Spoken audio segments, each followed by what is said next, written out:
தேனி மாவட்டம் பெரியகுளம் வட்டம் தாமரைக்குளம் கிராமம் ஜடாமுனீஸ்வரர் கோவில் பூசாரியுடைய வீட்டின் முன்பு நீரோட்டம் பார்க்கப்பட்டுள்ளது. நான் தான் பார்த்திருக்கேன். சிறப்பாக இருக்கும் என்று தெரிவித்துக் கொள்கிறேன். வணக்கம் சார், உங்க பேர் என்ன? என் பேர் குப்பிச்சாமி. உங்க ஊர் பேர் என்ன? அரியகுடி.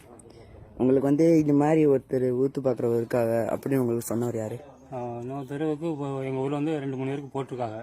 அதனால அந்த பழக்கத்தை வச்சு நாங்கள் அவரை கூப்பிட்டு எங்களுக்கு ஒரு போர் போட்டிருக்காரு. அதனால இப்போ எங்கள் தம்பி வீட்டுக்கு ஒரு போர் போடுறோம். உங்களுக்கு போட்ட போர் எப்படி இருந்துச்சு? நல்லா இருந்துச்சா? நல்லா இருந்துச்சு. சிறப்பாக தண்ணி இருந்துச்சா? நல்லா இருந்துச்சு. இப்போ உங்களுக்கு நம்பிக்கை இருக்கா நல்லா தண்ணி வரும்னு? அவங்க போடுறது எங்களுக்கு நம்பிக்கை. மக்களே, ராமநாதபுரம் மாவட்டம் பரமக்குடி தாலுகா அரியநேந்தல் கிராமத்தில் என் பெயர் கார்மேகம் யாதவ். நான் தான் நீரோட்டம் பார்க்கிறேன். சிறந்த முறையில் பார்த்து கொண்டிருக்கிறேன். இதுவரை எந்த ஒரு ஃபெயிலியரும் இல்லை. என்னை பயன்படுத்திக்கிறீர்கள். மேலே உள்ள நம்பருக்கு தொடர்பு கொள்ளுங்கள்.